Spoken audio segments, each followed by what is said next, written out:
할렐루야, 반갑습니다. 오늘도 이제 로마서 8장 계속 하는데요. 로마서 8장 3절에서 5절 말씀입니다.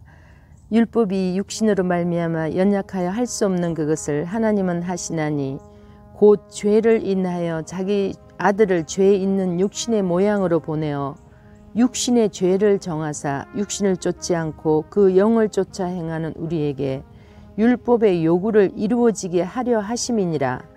육신을 쫓는 자는 육신의 일을, 영을 쫓는 자는 영의 일을 생각하나니 했습니다. 우리가 아무리 하나님의 법을 지키려 애를 써도 죄가 있는 상태에서는 율법의 요구를 이루어 줄 수가 없다는 것입니다. 그러나 하나님께서는 자기 아들을 육신의 모양으로 보내셔서 우리가 할 수 없었던 그 율법의 요구를 이루어 주셨습니다.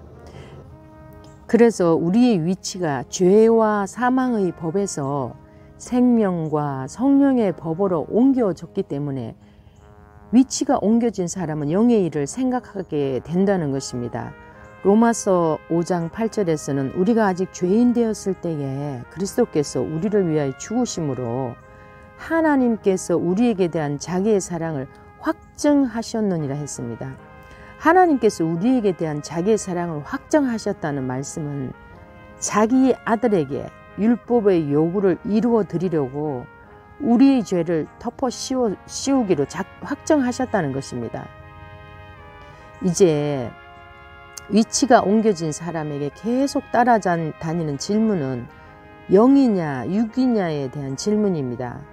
로마서 8장에서도 수없이 반복되는 육은 눈에 보이는 육체를 말하기도 하지만 대부분은 율법을 지켜서 하나님께로 가까이 가려고 했던 우리 옛사람을 말씀하십니다. 옛사람을 벗어버리는 과정을 성화라고 할 수도 있는데요. 사도 바울은 에베소서 4장 13절에서 그리스도의 장성한 분량이라고도 했습니다. 우리가 다 하나님의 아들을 믿는 것과 아는 일에 하나가 되어 온전한 사람을 이루어 그리스도의 장성한 분량이 충만한 데까지 이르리니 했습니다. 그리고 민수기 1장에서는 이스라엘 사람 중 20세 이상으로 싸움에 나갈 만한 모든 자를 너와 아론은 그 군대대로 계수하되 했습니다. 금방 태어난 사람도 사람이고 20세 이상 성장하여 전쟁에 나갈 수 있는 사람도 사람입니다. 주님 안에서 위치가 옮겨진 사람이 먼저 해야 하는 일은 주님께서 나를 위해 어떻게 일하시는지를 보면서 그리고 말씀을 들으면서 잠잠히 앉아 나무의 진액을 충분하게 공급받는 시간이 필요하다는 것입니다. 독수리를 보면서도 배우라고 하십니다. 신명기 32장 11절에는 마치 독수리가 그 보금자리를 어지럽게 하며 그 새끼 위에 너풀거리며 그 날개를 펴서 새끼를 받으며 그 날개 위에 그것을 엎는 것 같이 했습니다.